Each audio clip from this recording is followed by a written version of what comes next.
إن الحمد لله نحمده ونصلي على رسوله الكريم أما بعد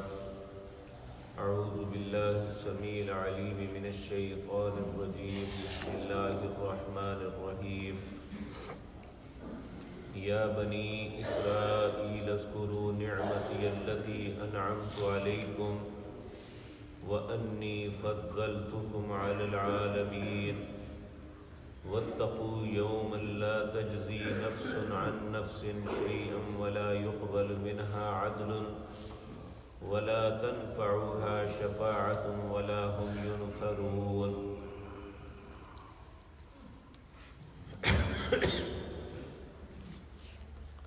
حضرات محترم، اس سورت کی آیت نمبر 39 میں بھی اللہ نے اسی بات کا تذکرہ کیا جو یہاں فرما رہے ہیں۔ بنی اسرائیل کا تذکرہ کرنے سے پہلے انہیں یاد دلایا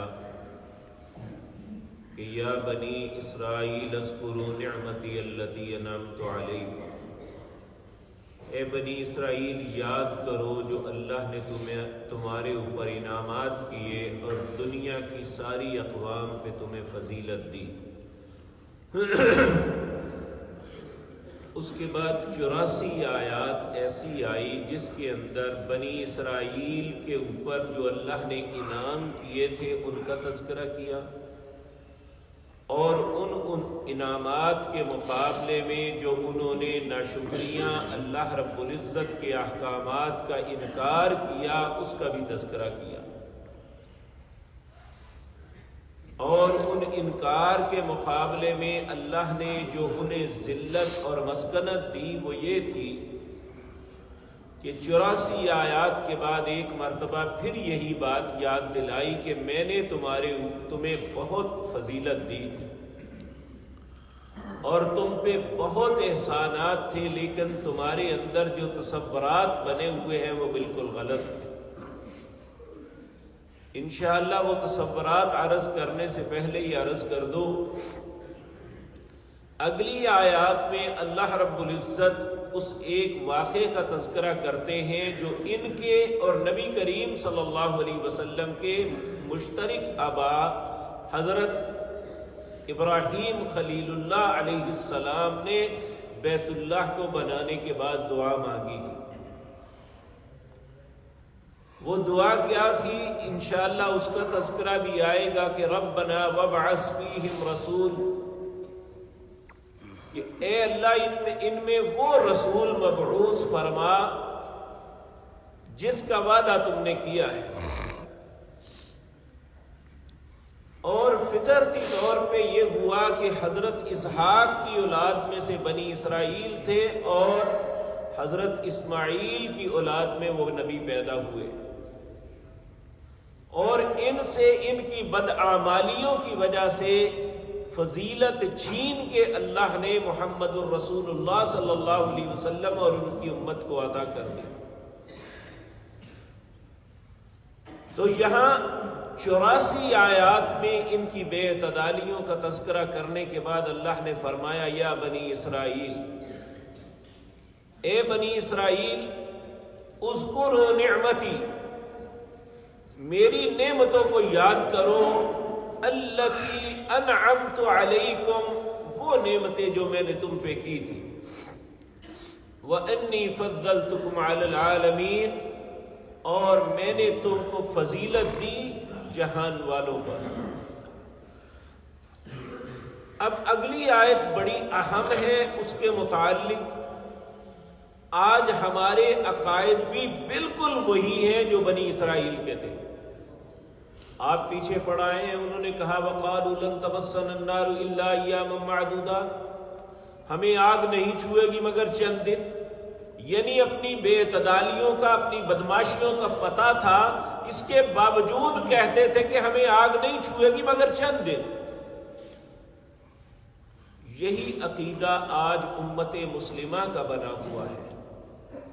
اللہ رب العزت ان کے عقیدے کا رد کرتے ہوئے کہتے ہیں وَاتَّقُوا یومن، ڈر جاؤ اس دن سے لا تجزی نفس عن نفس شیئا، جس دن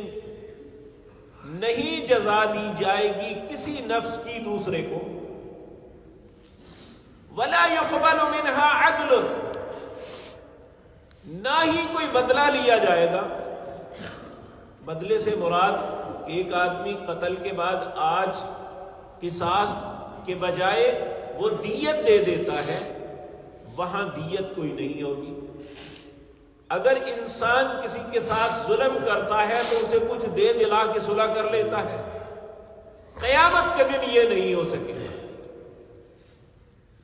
وَلَا يُقْبَلُ مِنْهَا عَدْلٌ وَلَا تَنْفَعُهَا شَفَاعَةٌ، اور ان کے اندر بھی یہی بات تھی کہ میرے ماموں نبی، میرے خالو نبی، میرے چچا نبی، میرے دادا نبی، یعنی کوئی نہ کوئی رشتے میں نبی، کوئی نہ کوئی عزیز تھا کہ وہ ہماری سفارش کر لیں گے۔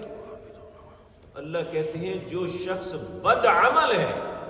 جو اللہ کی آیات کا کفر کرتا ہے، وَلَا تَنْفَعُهَا شَفَاعَةٌ، کسی کی سفارش اس کے کام نہیں آئے گی۔ آج ہمارا بھی یہی عقیدہ بنا ہوا ہے، فلاں چھڑا دے گا، فلاں چھڑا دے گا، اور ہم اپنے دل میں تصور رکھتے ہیں کہ نبی کریم صلی اللہ علیہ وسلم ہماری شفاعت فرمائیں گے۔ تو یاد رکھیں نبی کریم تو اپنی امت کی شفاعت فرمائیں گے، نبی کریم، اور اگر ہم امت میں آئیں گے تو تب ہے نا۔ آپ نے تو چھوٹی چھوٹی بات پہ یہ بات ارشاد فرمائی، من غش فلیس منا، جس نے دھوکہ کیا وہ میرا امتی نہیں ہے، جس نے جزا فضا کیا وہ میرا امتی نہیں ہے، جس نے فلاں کام کیا وہ میرا امتی نہیں ہے۔ کون سا دنیا کا کام ہے جو ہمارے اندر نہیں ہے؟ پہلے ہمیں یہ تو ثابت کرنا پڑے گا کہ ہم آپ کی امت ہیں، اور اس کا ثبوت کیا ہے کہ ہم رسول اللہ کے احکامات پہ کتنا عمل کرتے ہیں۔ میں اور آپ اپنا جائزہ لیں، اپنی خوشی اور غمی کے معاملات کو دیکھیں۔ اگر کسی کی شادی ہوتی ہے تو کیا جو نکاح کا طریقہ رسول اللہ نے بتایا تھا ہمارا وہی ہے؟ اگر ہمارا مرنا ہو جاتا ہے تو ہم دنیا کی ہر رسم ادا کرتے ہیں اور ڈھیٹ بن کے کرتے ہیں، اللہ اور اس کے رسول کے کسی حکم کی طرف پرواہ تک نہیں کرتے، تو کیا اس کے باوجود توقع رکھتے ہیں کہ کل قیامت کے دن رسول اللہ ہماری شفاعت کریں گے؟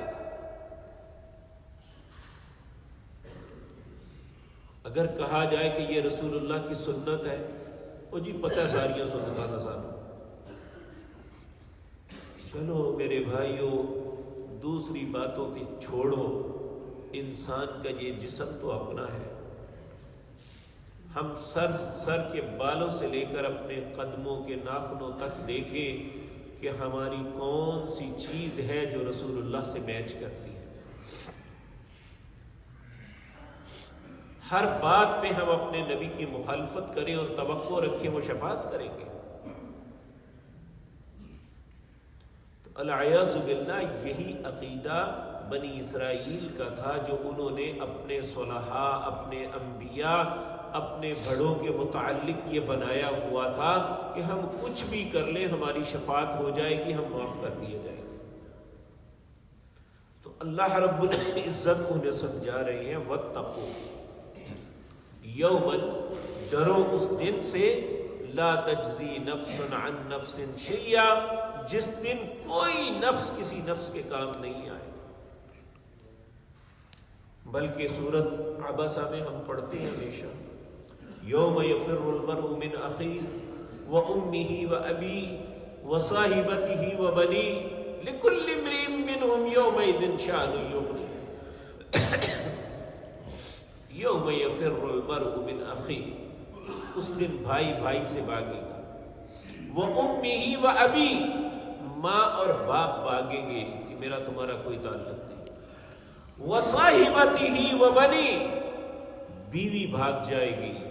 اور اولاد بھاگ جائے گی، لکل امرئ منہم یومئذ شأن یغنیہ، ہر شخص کو اس دن اپنی پڑی ہوگی، کسی سے کوئی غرض نہیں ہوگی۔ اللہ رب العزت یہاں اسی لیے سمجھا رہے ہیں وَاتَّقُوا، ڈر جاؤ، یوماً، اس دن سے، لا تجزی نفس عن نفس شیئا، جس دن کوئی نفس کسی نفس کے کام نہیں کچھ بھی آئے گا. ولا يقبل منها عدل، اور نہ ہی کوئی بدلہ لیا جائے گا. ولا، بدلے سے مراد بار بار ذہن میں یہ بات آتی ہے، بدلے سے بھی یہ مراد نہیں ہے کہ اگر ایک انسان نے ظلم کیا ہے تو اس کا بدلہ اس سے نہیں لیا جائے گا، بلکہ اس ظلم کے سبب اس سے کوئی قیمت وصول کر کے نہیں چھوڑا جائے گا. یہ مراد ہے بدلہ یہاں. ولا تنفعها شفاعہ، اور کسی سفارش کرنے والے کی سفارش ان کے حق میں فائدہ نہیں دے گی، نہیں نفع دے گی. ولا هم ينصرون، اور نہ ہی وہ مدد کیے جائیں گے. تو میرے عزیز بھائیوں، مدد کون کیے جائیں گے، شفاعت کن کی ہوگی، معاملات کن کے اصلاح ہوگی، وہ ہوں گے جو اللہ اور اس کے رسول کے حکموں کی اطاعت کرنے والے ہیں. اللہ ہمیں ایسا ہی مسلمان بنائے. اقول قولی ھذا واستغفر